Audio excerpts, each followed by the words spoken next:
O desejado de todas as nações. Capítulo 87. Para meu Pai e vosso Pai. Chegou o momento de Cristo ascender ao trono do Pai. Estava prestes a voltar para as cortes celestiais como divino vencedor, levando consigo os troféus da vitória. Antes de sua morte, declarara ao Pai: Eu acabei a obra que tu me encarregaste que fizesse. Depois de sua ressurreição, demorou-se na terra por algum tempo, a fim de que os discípulos ficassem familiarizados com ele em seu corpo ressurgido e glorificado. Agora estava pronto para as despedidas. Tornara autêntico o fato de que era um Salvador vivo. Os discípulos não necessitavam mais de relacioná-lo com o sepulcro. Podiam pensar nele como glorificado perante o universo celestial. Como local de sua ascensão, escolheu Jesus aquele tantas vezes consagrado por sua presença enquanto habitava entre os homens. Não o Monte Sião, o lugar da cidade de Davi, não o Monte Moriá, sítio do templo, deviam ser assim honrados. Ali fora Jesus escarnecido e rejeitado. Ali as ondas de misericórdia, voltando ainda em mais poderosa vaga de amor, foram devolvidas por corações duros como as pedras. Dali Jesus, fatigado e oprimido de coração, saíra em busca de descanso no Monte das Oliveiras. O santo Shequiná, partindo do primeiro templo, pousara sobre a montanha oriental como se relutasse em abandonar a escolhida cidade. Assim estava Cristo sobre o olivete, contemplando com o coração anelante a Jerusalém. Os bosques e depressões da montanha haviam sido consagrados por suas orações e lágrimas. Essas mesmas encostas ecoaram as triunfantes aclamações da multidão que o proclamava rei. Na descida desse monte, encontrara ele um lar em companhia de Lázaro em Betânia. No jardim de Getsêmani, ao sopé do olivete, orara e se angustiara sozinho. Desse monte devia ascender ao céu. No cume do mesmo pousarão seus pés quando vier outra vez. Não como varão de dores, mas como glorioso e triunfante rei, estará sobre o Monte das Oliveiras, enquanto as aleluias dos hebreus se misturarão com os hosanas dos gentios e as vozes dos remidos, qual poderosa hoste hão de avolumar-se na aclamação: Coroai o Senhor de todos. Com os 11 discípulos, dirige-se Jesus agora para o monte.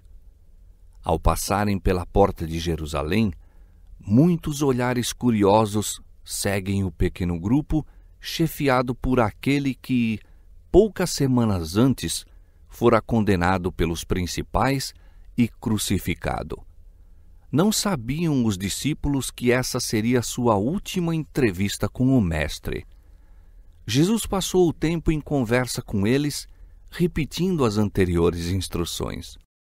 Ao aproximarem-se de Getsêmani, ele guardou silêncio, a fim de que se lembrassem das lições que lhes dera na noite de sua grande agonia.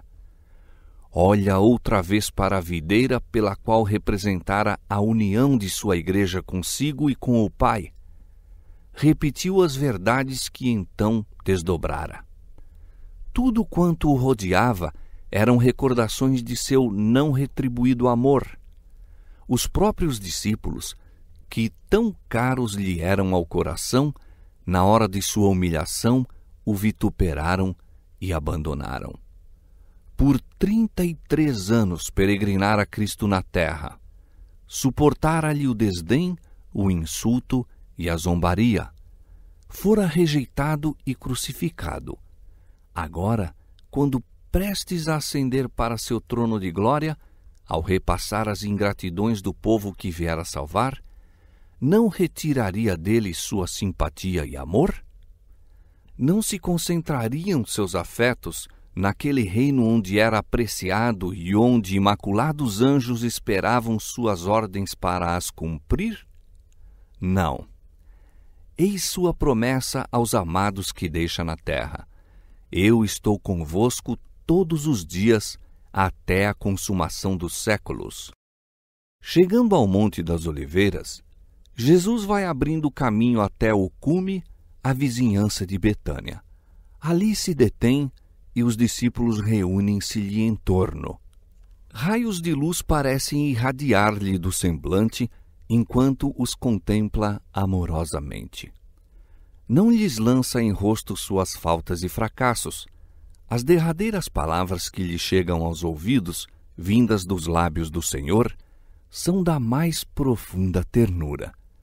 Com as mãos estendidas numa bênção e, como numa firme promessa de seu protetor cuidado, ascende Jesus lentamente dentre eles, atraído para o céu por um poder mais forte que qualquer atração terrestre. Ao subir mais e mais, os assombrados discípulos, numa tensão visual, buscam um último vislumbre de seu Senhor assunto. Uma nuvem de glória o oculta aos seus olhos, e ao recebê-lo o carro da nuvem de anjos, soam-lhes ainda aos ouvidos as palavras: Eis que eu estou convosco todos os dias até a consumação dos séculos. A flutuar veio baixando até eles, ao mesmo tempo, a mais suave e mais jubilosa música produzida pelo coro angélico. Enquanto os discípulos continuam a olhar para cima, ouvem, qual música maviosa, vozes que se lhes dirigem.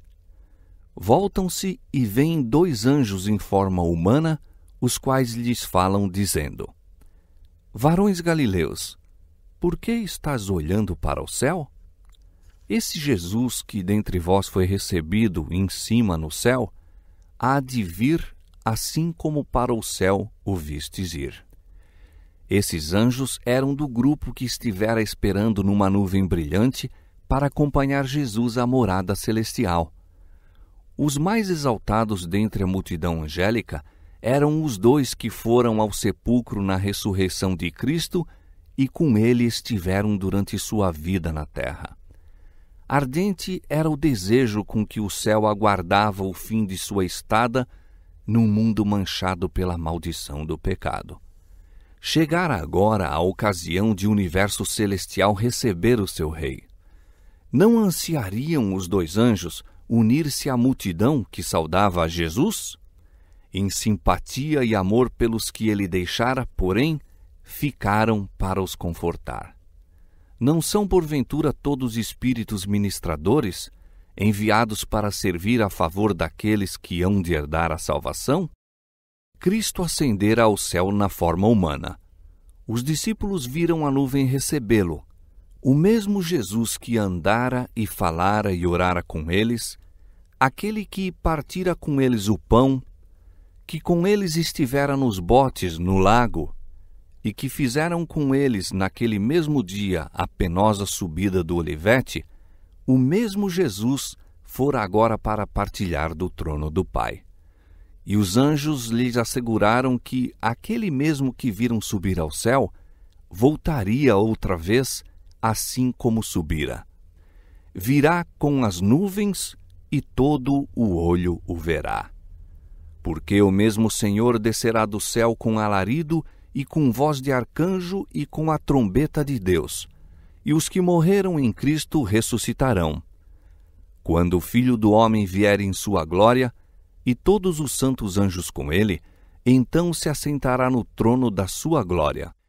Então se cumprirá a promessa do próprio Senhor aos discípulos: Se eu for e vos preparar lugar, virei outra vez e vos levarei para mim mesmo, para que onde eu estiver, estejais vós também. Bem se podiam os discípulos regozijar na esperança da vinda do Senhor. Quando voltaram a Jerusalém, o povo olhava para eles com espanto. Pensava-se que, depois do julgamento e crucifixão de Cristo, se mostrariam abatidos e envergonhados. Seus inimigos esperavam ver-lhes no rosto uma expressão de tristeza e derrota.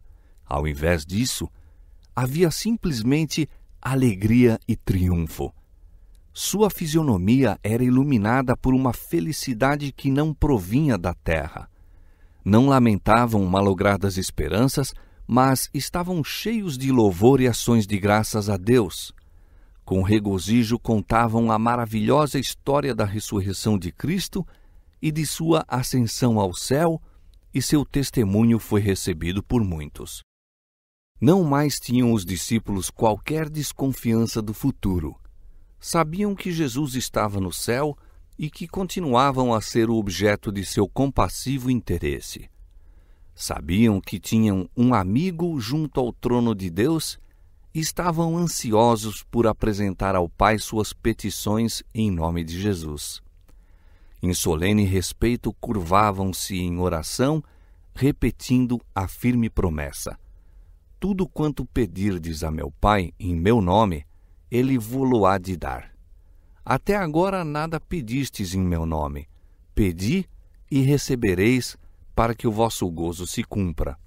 Estenderam mais e mais alto a mão da fé com o poderoso argumento: pois é Cristo quem morreu, ou antes quem ressuscitou dentre os mortos, o qual está à direita de Deus e também intercede por nós. E o Pentecoste lhes trouxe plenitude de alegria na presença do Consolador, exatamente como Cristo prometera. Todo o céu estava esperando para saudar o Salvador à sua chegada às cortes celestiais.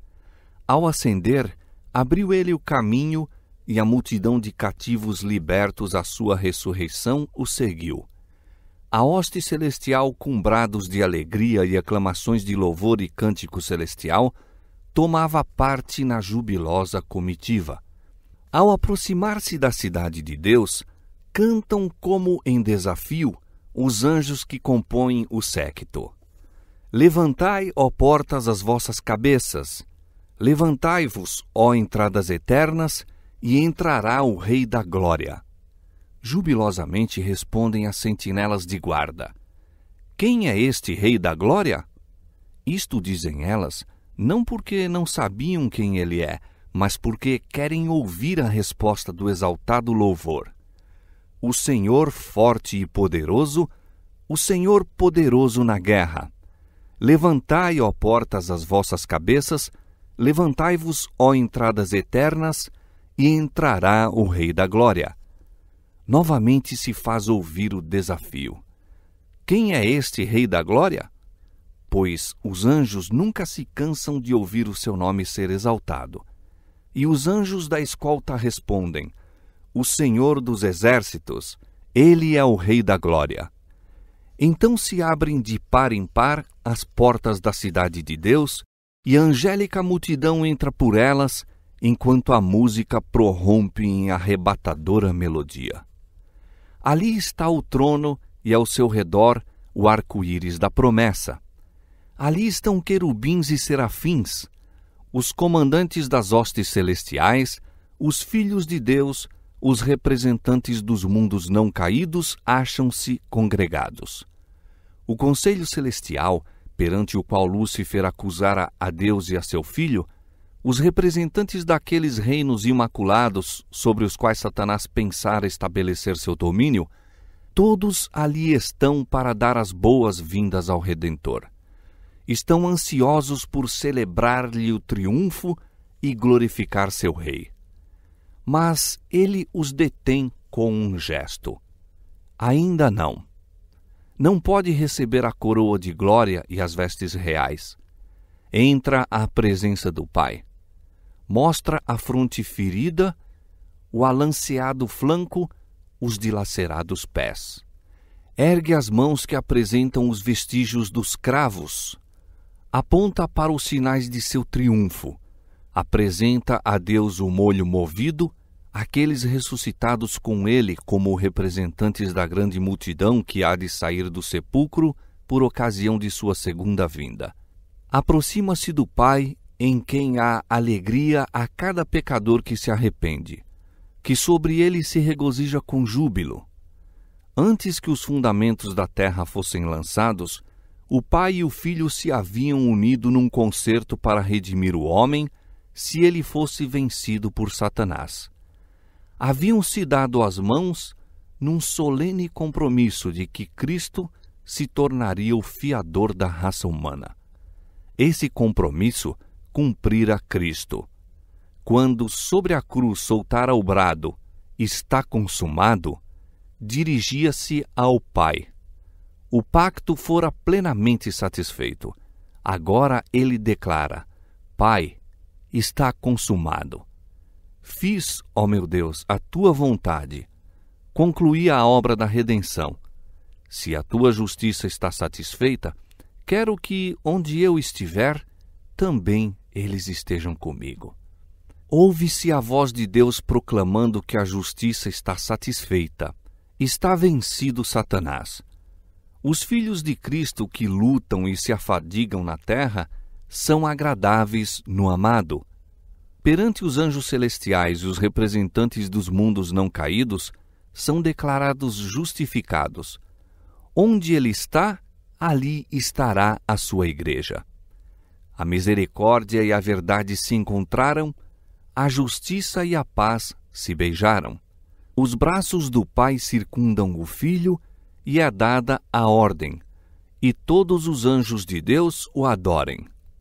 Com inexprimível alegria, governadores, principados e potestades reconhecem a supremacia do príncipe da vida.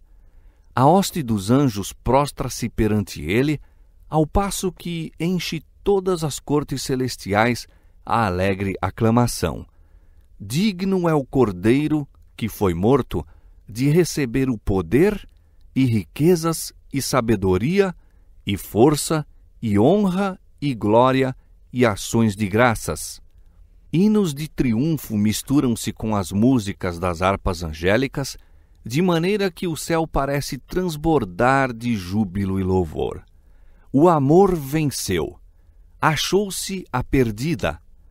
O céu ressoa com altissonantes vozes que proclamam: ao que está sentado sobre o trono e ao Cordeiro sejam dadas ações de graças e honra e glória e poder para todo sempre. Daquela cena de alegria celestial, chega até nós na terra o eco das maravilhosas palavras do próprio Cristo: "Eu subo para meu Pai e vosso Pai, meu Deus e vosso Deus." A família do céu e a família da terra são uma só. Para nosso bem subiu nosso Senhor, para nosso bem ele vive.